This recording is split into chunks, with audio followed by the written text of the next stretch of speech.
I'm Sharon Swart with Hub Culture at the Cannes Film Festival. We're here today with Gregg Araki, whose film just premiered on Saturday night in the key slot at Cannes, the key midnight slot. Gregg, what was it like with Kaboom? It was seriously probably the highlight of my entire life.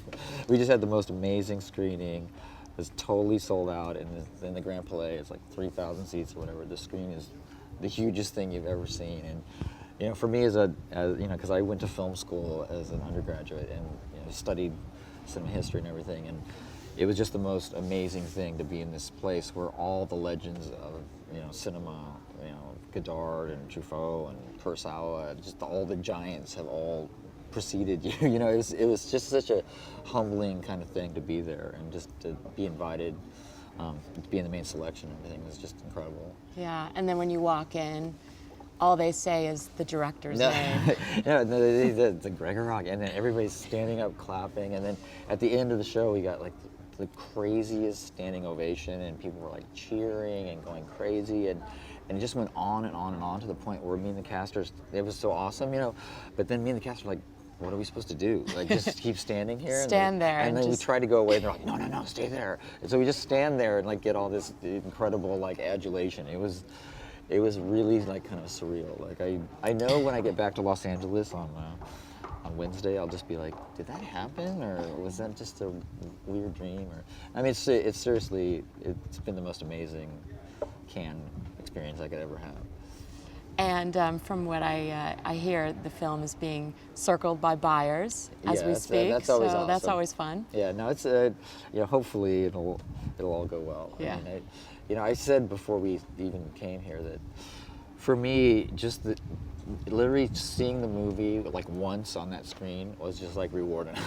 Yeah. It was really so amazing just to see it. I just want to see the movie on that screen, and it was awesome. Yeah. Well, being an official selection in Cannes is a pretty big deal. I mean, I was in the Fortnight 3 years ago with Smiley Face, and that was also just incredible experience and something I'll never forget.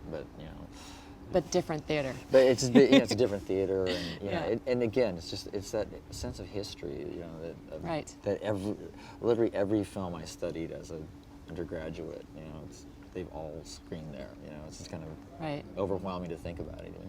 So tell me a little bit about the film. Uh-huh. The film is my one-liner for it is I describe it as a sort of bisexual Twin Peaks in college. That's usually when people say, "What's your film about?" In the sense that it's kind of a crazy story that revolves around this film student named Smith and his sort of adventures, sexual and otherwise, and he lives in a dorm, and then there's sort of this weird cult activity going on, and he thinks he witnesses a murder, but he's not sure. So it has that element of that sort of mystery and kind of thriller stuff at the center of it. So it's super cool. I mean, it plays with all these different genres. It's like there's parts of it that are kind of teen sex comedy, and there's parts of it that are very dark and almost like horror film. There's sort of paranoid thriller, conspiracy type stuff going on. It was just, when I made the movie, I really sort of set out to, I wanted the movie to have sort of unlimited creative freedom in the sense that I wanted to make this movie that didn't really fit in any boxes, Right. and didn't really have to censor itself as far as, oh, you can't do that, that's too weird, or that audiences won't get that, or Right. So the film incorporates like kind of supernatural elements and all of these kind of strange subplots and a lot of stuff going on. It's fun to play with different genres and definitely. just let it all go. Yeah, that's the idea. I feel that in a way that a lot of films, even independent films, I think, are much too kind of proper and almost formulaic. Yeah. Like they fit in a certain mold, and they're sort of like that other movie that was 3 years ago that was successful. Yeah, I mean that there's this sort of rigidity to them. Yeah. And I wanted this movie to be kind of much more sort of punk rock in spirit.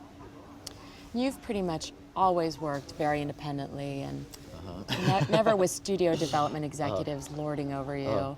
And so how do you, what's your creative process? How do you come up with your next thing that you're gonna? I usually work on like several different projects at the same time, and it's sort of the way, and I work in a way that I have like basically no overhead. I don't have an assistant even or staff or anybody, so it's really just me and a computer and, Yeah. and emails and writing scripts and sort of coming up with ideas, and so it's great. I've had such an amazing career, and I'm so fortunate to have been able to make the movies I make, because I've never had to do any kind of movie for the money, Right. or because for some sort of career reason. It's always, everything I've done, including the movies that I didn't write the original stories for, which were Mysterious Skin and Smiley Face. Right. They're projects that, even though I didn't write them, I love them as much as if I had written them.